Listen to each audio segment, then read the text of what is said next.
Vamos lá, hoje eu estou aqui com algo um pouco diferente. Estou aqui com um vídeo do Ferfoverso sobre algumas coisas que aconteceram nos bastidores e dividir aquela série lá antigona de vampiros. Cara, pra ser sincero, eu não terminei a série. Eu parei, se eu não me engano, um pouco depois que os originais chegaram. Que, sabe, a série se estendeu demais e eu não curti. Mas, na época que eu vi, era uma série que eu curtia muito. Então eu realmente tô curioso pra saber os bastidores. Eu sei algumas tretas, não sei todas, mas com certeza deve ter muito mais. E eu acho que o Fefo vai falar sobre isso hoje, né? Então, sem enrolação, vamos para o vídeo. Vamos lá, em 3, 2, 1 e play. Na última semana saiu um livro que promete nos contar todos os babados de Mystic Falls com muitas curiosidades sobre os bastidores. Lembrando que este vídeo é de um mês atrás, então eu não sei se esse livro já saiu.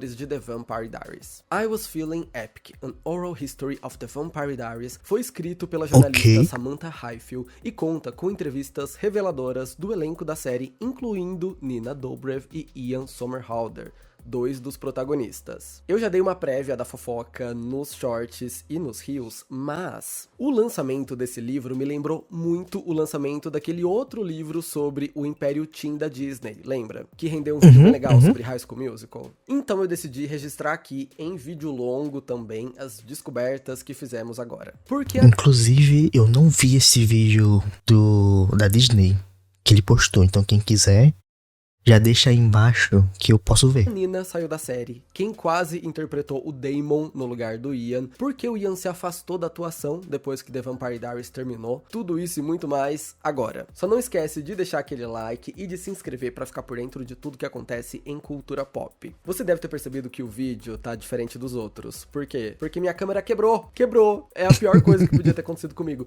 Eu derrubei ela no chão e a lente quebrou. Nossa, cara, nossa. Eu ainda tô doente. Se você nossa, cara, uma câmera. Notícias. Ainda estou sem voz. Que filmagem muito cara. Eu tô indo de mal a pior. A bruxa tá solta. Que é isso? Tem alguma coisa acontecendo, gente. Eu tô gravando agora com o celular, com a câmera traseira, então eu não tô conseguindo me enxergar. Eu espero. Do celular? Meu amigo, que celular é esse? Porque, tipo assim, lógico que em comparação a uma câmera profissional, tá uma qualidade menor. Mas no celular, essa câmera aqui, que isso? Que eu esteja centralizado. Deve ser iPhone. Com certeza. Ai, gente, sério. Não sei o que vou fazer da minha vida agora. Não sei se eu vou ter que comprar outra câmera ou se vou ter que comprar outra lente. Eu quero comprar só outra lente, mas e se tiver quebrado dentro da câmera e não na lente? Vou ter que mandar pra uma assistência? Ai, sei lá. Tá péssimo. É melhor comprar outra câmera, porque geralmente, logicamente não são todas, mas algumas câmeras, elas são fabricadas especificamente para aquela lente. Então, talvez se você comprar uma lente nova, não seja compatível com a câmera. Então é melhor comprar uma nova câmera que, por mais que seja um gasto maior, a longo prazo vai ser um gasto menor. Que é muito melhor comprar uma câmera de uma vez que várias lentes até achar certo. Bom, vamos lá. Pra começar, eu preciso deixar claro aqui que eu ainda não li o livro, tá? Eu acho que ele não foi lançado no Brasil, inclusive. A gente só tem trechos que estão saindo pra imprensa então já lançou do internacional. Estados Unidos. Por isso, o livro deve revelar mais coisa do que a gente tem acesso agora. Estamos limitados. Então considera esse vídeo como uma parte 1. Até porque eu tenho certeza que muita coisa sobre a Cat Graham e sobre o racismo que ela sofreu nos bastidores ainda não foi revelada pro público. Então já comenta aí se você tá ansioso pra continuação desse vídeo, porque com certeza em algum momento vem. Mas tá, o que essa história oral sobre The Vampire Diaries nos conta? Primeiro, sabia que a Nina Dobrev não foi a única protagonista que cogitou sair da série em algum momento? Pois é, ainda na terceira temporada, o Ian Somerhalder sentou pra conversar com a equipe e dizer que gostaria de deixar o programa. A justificativa dele era que ele esperava outra coisa pro seu personagem e ele tava insatisfeito com o rumo da história. O Ian diz que queria fazer... Terceira temporada?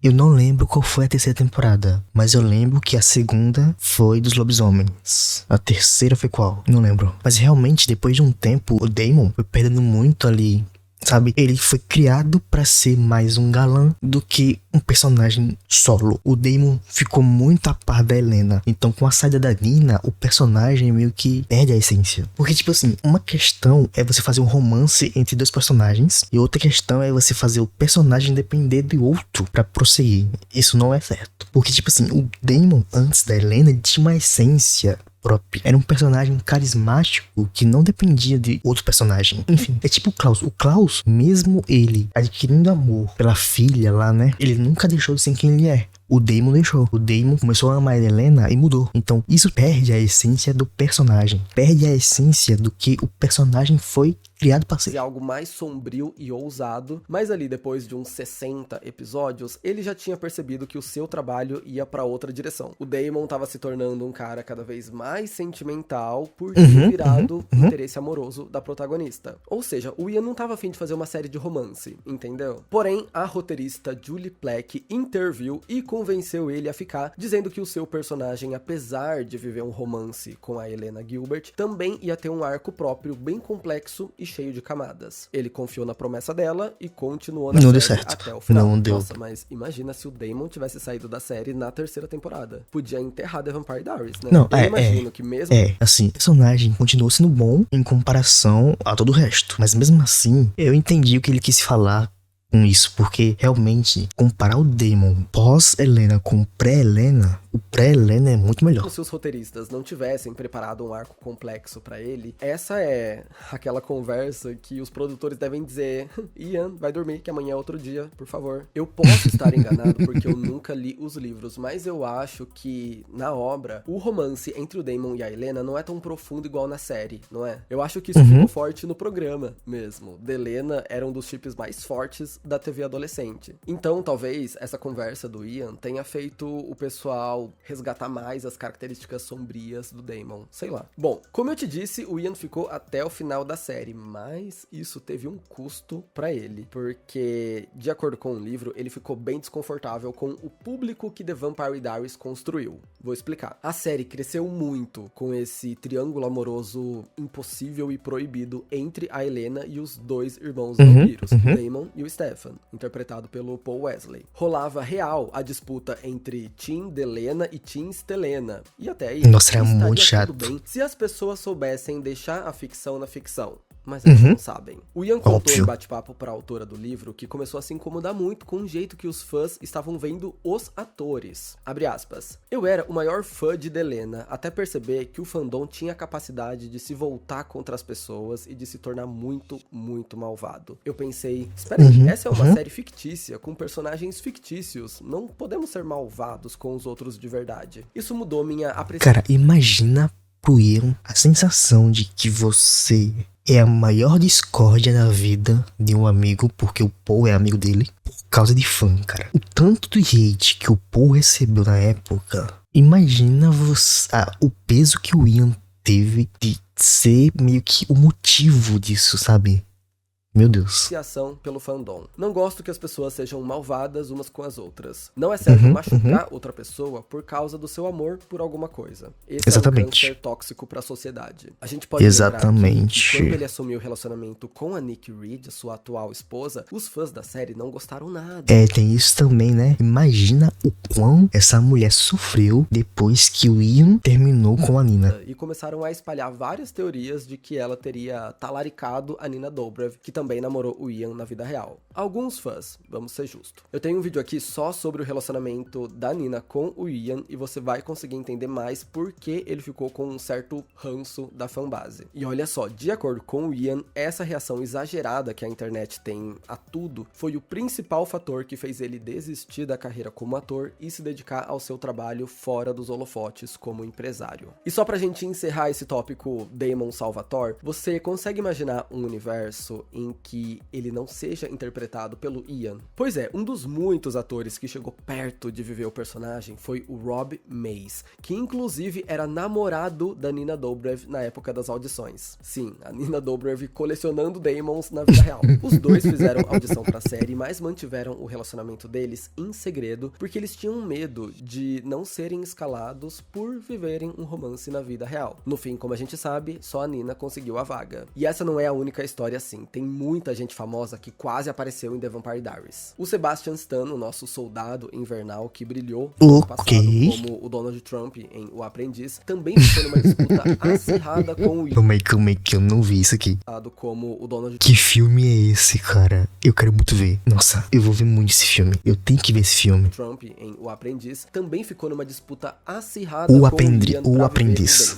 Além deles, o Matt Zuckery de Gilmore Girls também quase foi o rosto do vampiro. O que aconteceu foi que tanto o Sebastian quanto o Matt acabaram encontrando outros trabalhos enquanto ainda rolava as audições de The Vampire Diaries. Então o caminho ficou livre pro Ian abocanhar. Já o caçador de vampiros, Alaric Saltzman, interpretado pelo Matt Davis, por pouco não foi vivido pelo Jason Momoa. Nossa, o Jason Momoa como Alaric ia ser muito da hora, cara. E o Jason, pelo que eu me lembro, não sei se tem alguma polêmica, diferente do Matt Davis, ele simplesmente é um dos caras mais desgraçados que tem no elenco. Saltzman, interpretado pelo Matt Davis, por pouco não foi vivido pelo Jason Momoa.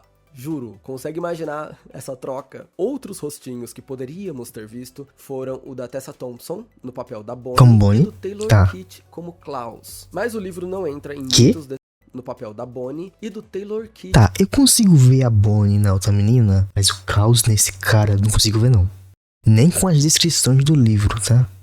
Como Klaus. Mas o livro não entra em muitos detalhes do que deu errado nessas audições, fica só como curiosidade mesmo. Na verdade, um dos casos que é explicado é o caso do Pedro Pascal. Sim, o ator queridinho de Hollywood quase fez parte do universo de The Vampire Diaries também. Não era exatamente na série principal, mas quase teve um papel no spin-off The Originals. Não. O Marcel. A roteirista... Se ele fosse um dos originais, ou então o pai deles, eu até entenderia. Mas o Marcel não, cara. O Marcel, ele tem uma pegada muito mais jovial do que o Pascoal, sabe? Tipo, o Pascoal, hoje em dia, só serve pra interpretar aqueles velhos que tem carisma, tipo o Joel e o Senhor Elástico. Eu acho que o Pascoal como o Senhor Elástico ficou muito bom, mas com o Marcel, cara, eu acho que não daria. A lista da produção contou que se arrepende de não ter escalado o Pedro, mas não é como se tivesse sido culpa dela. O que aconteceu foi que o Pedro Pascal ficou doente na época das audições e não conseguiu comparecer. O Pedro viveu um vampiro em Buffy, né? Se bem que na época o Pedro era bem mais novo, né? Então talvez combinasse. Lembra disso? Imagina se ele tivesse revisitado esse universo vampiresco em The Vampire Diaries. Seria mais um capítulo da série Pedro Pascal em tudo que já existiu em Hollywood. Enfim, o livro também esclarece um rumor antigo de que a Lexi, interpretada pela Ariel Kebel, teria sido escrita para ninguém mais, ninguém menos que a Taylor Swift. De acordo com a jornalista que escreveu o livro, a cantora não chegou a ser considerada para esse papel, mas de fato ela quase participou da série. Mais uma vez, a Julie Black, roteirista, disse que a emissora entrou em contato com ela perguntando se ela não tinha interesse em inserir uma participação da Taylor Swift nos episódios. Taylor, que na época ainda estava no começo da carreira. No caso, a Taylor interpretaria a Taylor mesmo, como se por algum milagre do universo ela tivesse ido parar em Mystic Falls. A roteirista conta que negou porque ela achou que colocar uma celebridade na série ia tirar o ar atemporal do programa. Ia ficar uma coisa moderna. Faz sentido. Agora chega de falar sobre coisas que quase aconteceram. Vamos falar sobre uma que aconteceu. A saída da Nina Dobrev da série. A atriz pediu pra deixar o elenco na 6ª temporada e depois só voltou pro último episódio na temporada final. Eu tenho um vídeo aqui só sobre as polêmicas da Nina Dobrev, tá muito interessante inclusive. Mas o que você precisa ter em mente é que durante todo esse tempo a Nina escondeu o verdadeiro motivo da saída dela. Na época, ela disse que não queria ficar presa numa mesma personagem e queria explorar novas coisas profissionalmente, o que eu imagino que não deixa de ser verdade. Mas existia um outro problema bem maior aí, a desigualdade salarial entre ela e os outros protagonistas. Mesmo interpretando duas personagens, já que ela fazia também a Doppelganger, faz sentido. Helena, a Catherine, ela recebia menos que o Ian Somerhalder e o Paul Wesley. E o pior é que no contrato dela dizia que ela seria paga só por interpretar a Helena. Qualquer outra cena interpretando a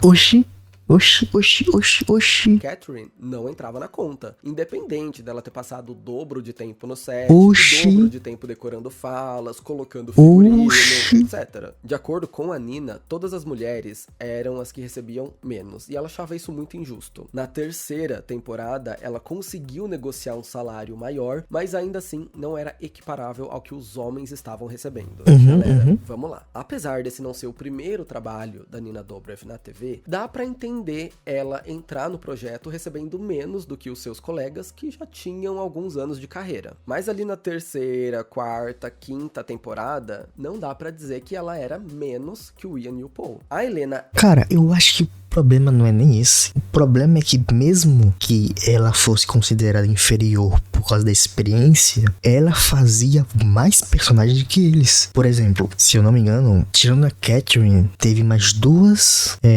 duplicatas da Helena. E, tipo assim, do Stefan teve só uma. Não, teve duas. Teve aquele cara que é o duplicata da Catherine e teve o Silas. Então, teve 4 Ninas e 3 Pauls. Mas enfim. Era o foco da série e a Nina Dobrev tinha um nome tão badalado quanto qualquer um. Ela trabalhava exatamente. ela era promovida na mídia do mesmo jeito. Quando você coloca na ponta do lápis, ao longo dos anos, não fazia sentido ela receber menos, porque ela já tinha se equiparado em nome. A Nina disse, abre aspas, eles deixaram claro que, por princípio, não iriam me colocar no mesmo patamar dos rapazes. E acho que isso foi o que mais me machucou. A verdade é que eu tava ralando muito. Às vezes a gente gravava por 18 horas. E eu tava botando tudo de minha cara, do meu sangue mesmo. A sensação que eu tinha era que o estúdio não reconhecia a minha contribuição. Como se estivessem dizendo que toda a minha dedicação não importava pra eles e que eu não era igual aos meus colegas homens. Foi muito frustrante. Aí, nesse novo acordo que ela negociou a partir da terceira temporada, o estúdio concordou em pagar a mais para cenas que ela vivia a Catherine. Mas o livro conta que os produtores foram conversar diretamente com os roteiristas e pediram para que eles parassem de escrever cenas com a Catherine, para eles economizarem no pagamento da Nina Dobrev. Pelo amor de Deus, gente, The Vampire Diaries foi um sucesso. Então é por isso que a Catherine parou de aparecer? Por isso que tiveram que matar ela? Não era uma série de esquina, não. CW, o que é isso? Tá dura. Meu Deus do céu. Sem perspectiva de ser paga o que ela achava que merecia, a Nina pediu pra deixar a série na sexta temporada. Na temporada final, a emissora chamou a atriz de volta e ela disse que estava disposta a retornar pra encerrar esse capítulo. Porém, a proposta que fizeram pra ela fez ela repensar o assunto. Ofereceram um valor 5 vezes menor do que ela recebia quando deixou a série anos atrás. Eu não vou falar nada, eu vou ficar calado que é melhor porque tem gente dormindo. Se eu vou falar, nossa... Abre aspas. Essa foi a única razão pela qual, a certa altura, eu quase não voltei. Eu precisava ter paridade salarial com os rapazes. Tive que bater o pé e dizer que se não acontecesse, eu não poderia voltar. E não era pelo dinheiro, eu não dava mínima pro dinheiro. Era sobre o princípio. Era a minha segunda vez tentando provar esse ponto. Não era sobre o valor em si, era sobre ser igual. Eles realmente não queriam me dar. E eu, educadamente, recusei a oferta. Foi quando a Julie, roteirista, interveio, bateu o pé e falou com todo mundo. Assim, a emissora aceitou pagar uma quantia mais justa pra Nina, só que apenas por um episódio. Sei lá, vamos colocar que o Paul e o Ian recebiam $100 mil por episódio. Não deve ser isso, deve ser mais. Foi isso que eles pagaram pra Nina voltar no episódio final. Pelo menos tivemos Meu Deus do céu. Pra essa história. Olha, isso conclui as... E ainda assim, era menor... Esse 100 mil é menor do que ela recebia antes. Focas do livro, mas eu sinto no meu coração que essa não vai ser a última vez que a gente vai falar de The Vampire Diaries aqui. Eu acho que teve mais romance, mais treta, mais polêmica, mais história nesse bastidor. Então já se inscreve aí pra você não perder os próximos vídeos. Se você gostou desse aqui, pode ver o meu falando sobre as fofocas de High School Musical, porque tá muito legal. Eu vou ver, com certeza. O que você achou dessas histórias? Será que esse livro vai nos trazer alguma nova informação chocante? Você consegue imaginar a série sem o Ian desde a terceira temporada? O que será que ia acontecer se ele realmente tivesse saído? Que loucura. Comenta aí sua opinião. Se você... É porque, pra mim, TVD foi igual a Supernatural. Teve um momento, além de história, que dava pra parar. Pra mim, Supernatural, por exemplo, dava pra parar quando Castiel apareceu. Gostou? Deixa um like, se inscreve, vai me seguir nas redes sociais e a gente se vê no meu próximo vídeo. Belezinha? Beijos. E orem por mim pra eu resolver o problema da minha câmera. Obrigado.